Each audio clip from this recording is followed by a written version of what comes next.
Hello and welcome to the moon phase reading. This is the moon phase reading for July, in that it is for the full moon that we are coming out of on July 10th towards and through the new moon that will be occurring on July 24th, 2025. A little bit about these moon phase readings. A lot of readings are about just the full moon or just the new moon, right? This reading is built and made as advice and information for the period of time towards that next moon phase. I think a lot of readings seem to really focus in on just the individual full moon, new moon, full moon, new moon. And there's no roadmap really for the 2 weeks between the two. And so that's what this is about. For a long time, I called this the magical weather report for that moon phase period. Like, what sort of magical energy, what sort of universal flow and energy is going to be around for those of us that work with it?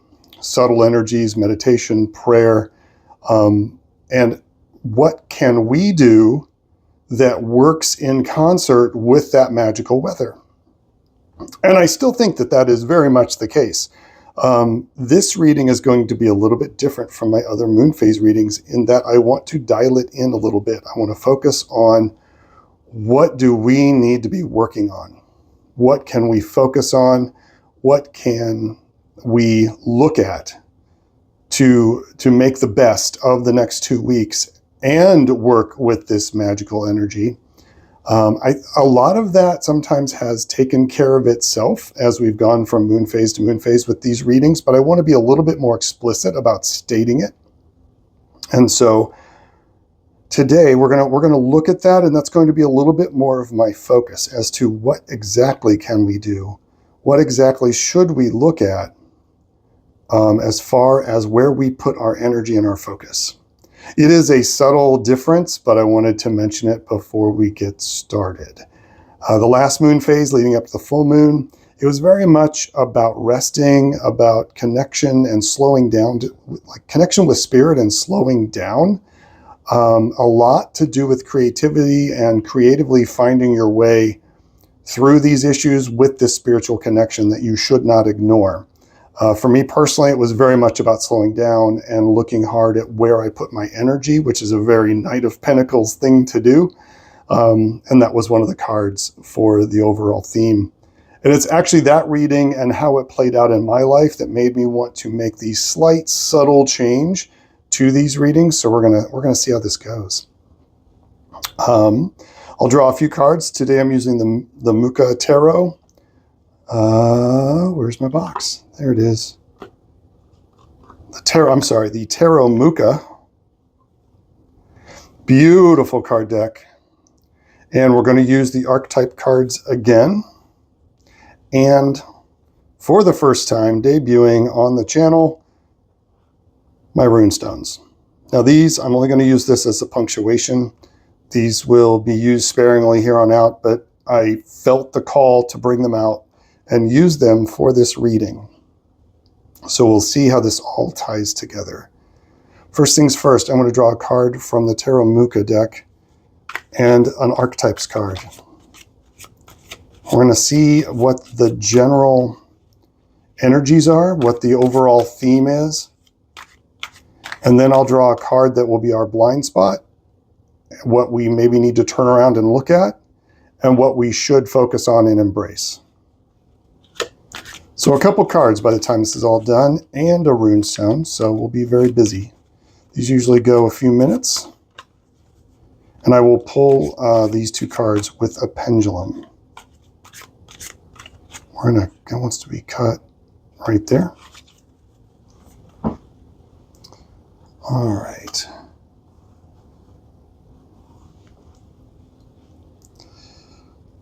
So again, this is open to all practitioners of spirit and magic. This is not an exclusive idea. This can be for all religions and walks of life. Anybody that likes to connect to spirit, that understands the importance of it. This is who that reading is for. And it can help us understand how we do our meditation, how we work our manifestation, how we do our prayers, how we look at our yoga practice. It's this one right here. Just going to put that there for now, pull these aside. And then let's look at these archetype cards. These are also incredibly powerful. They pack quite a punch. I love them. I don't use them very often because of that, because it just doesn't feel like they should be used every day. I suppose they could be. I don't see why not. But for now, for me, I like them. Okay, that just naturally split apart right there.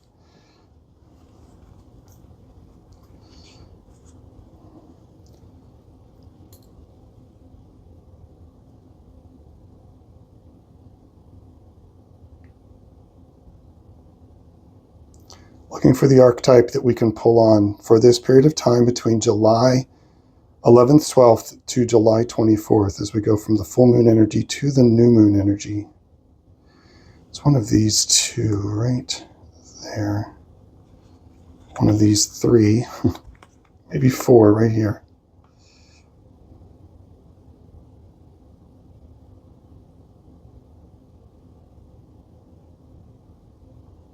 That one.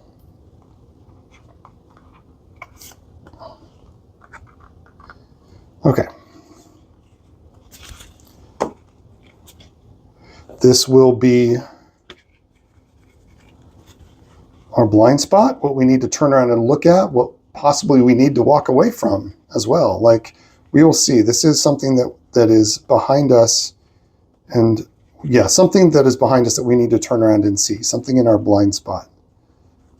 That one right there. And then our focus, added focus to work with these two up here. That one. Okay, we've got the initial reading ready to go. Let's go ahead and get into it.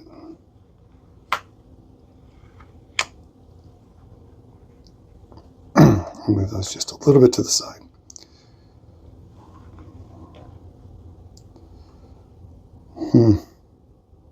Two of Cups. Again, the Two of Cups has come up a lot lately for me, and it came up in a daily reading a few days ago. This is what I like to call the real world version of the Lover's card. And it is about companionship and caring for one another and a special bond that comes through friendship, romance. It doesn't necessarily have to be romance. This is something a lot deeper and stronger and eternal than romance. This is, whereas the Lover's card can be the Major Arcana Lover's card can be about something that you are intricately tied to. In the old school version, it was also known as the choice because it was someone having to choose between two women. This is about caring for each other. This is about a coupling and a communion and an integration of two people working through their life together or their lives together. Beautiful energy, absolutely beautiful energy. And the archetype that's going to go with that, the Sustainer. Oh, wow. That's lovely. That's gorgeous. First, I thought he was holding a heart and it would have worked so well with this energy, but what do you care for? How do you care for it? How do you sustain it? All right, let's see what the other two are, and then we'll try and tie all these together.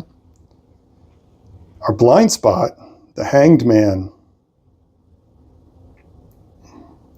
Is it upside down or is it right side up?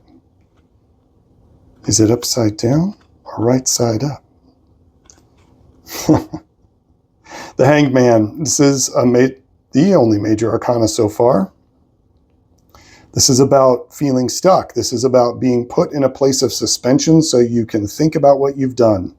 This is a time of introspection. As a blind spot, this may mean that it's time to slow down, that you need to take some time to focus before you move forward. And the actual focus to go along with these two, Seven of Cups. And this is a card about not having focus. This is about having to make a choice because you have all these distractions in front of you. And what do you want to do? What do you focus on? Very interesting. All right, I'm going to put those like that.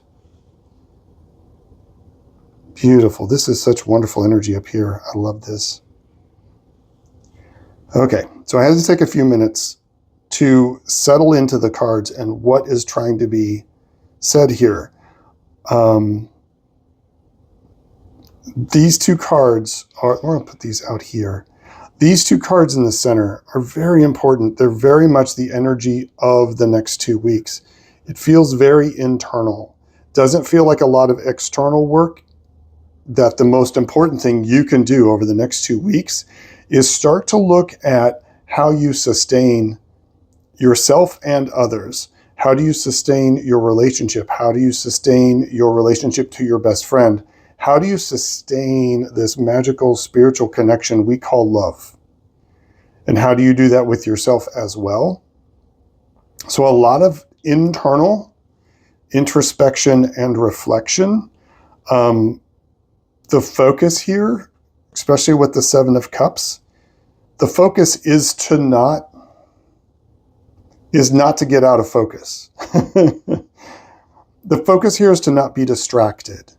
I think there is a chance.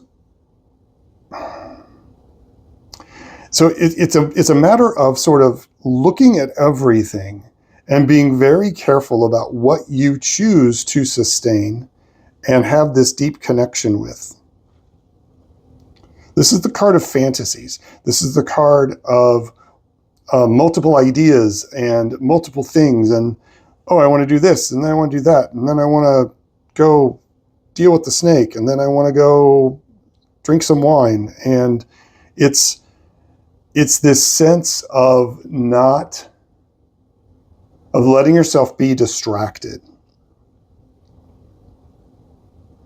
from this chance to really connect at a very deep and personal level, not only with yourself and the universe, and your connection to the divine, but also with someone else and humanity in general.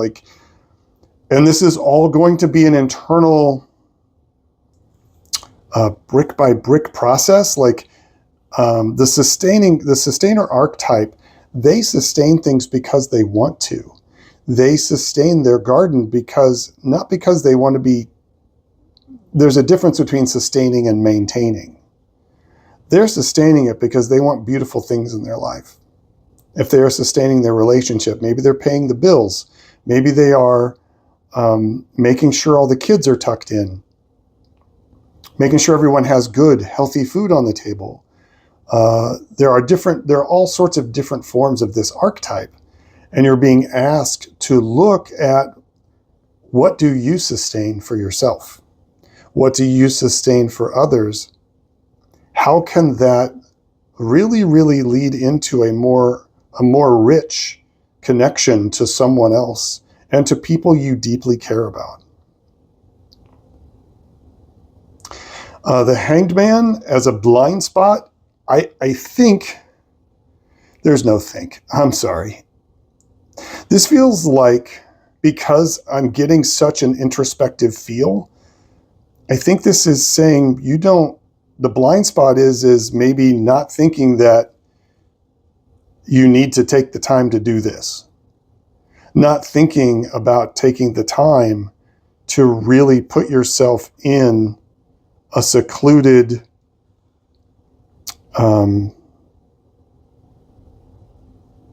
isolation or a time and a way from your day-to-day to really stop and think about this. So I'm going to encourage all of you that are seeing this reading to really focus on taking some time over the next 2 weeks, and not just once, multiple times. Figure out a way that you can meditate and you can focus on this sustaining energy.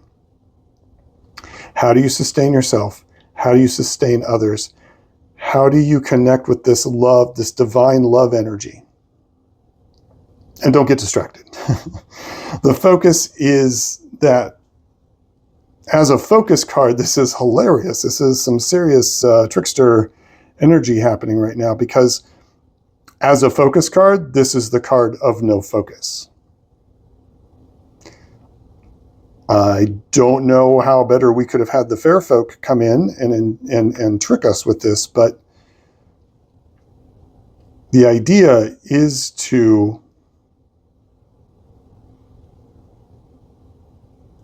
focus on all of the things and not be distracted. I don't know any better way to say it.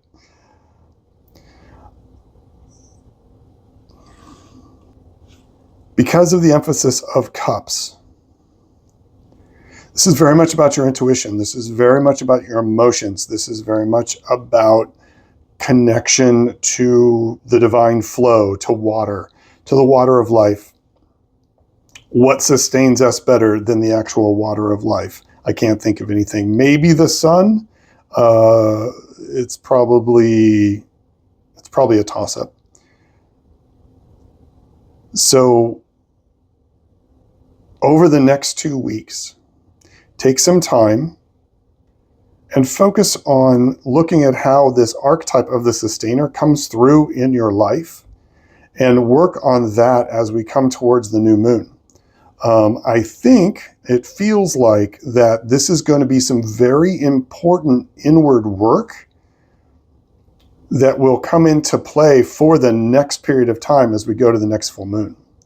It enables us to sort of look and dig in the dirt to understand which cup we want to focus on, and then be ready to plant our seeds at the new moon. So this is a lot of inward sowing, S-O-W-I-N-G, sowing, a lot of inward digging and connecting to this sense of divine love, right? Take your time with this. Take some time away. Don't just do this once or twice. I think this is a serious call out to focus on this act of sustaining and nourishing and providing. And love. And love. This is such a great card. I am going to pull a rune, but I'm going to grab one of these because I'm being told to. That's how this works. And it's this one. Trust. The robin trusts her wings, not the branch she sits on. Trust. Trust.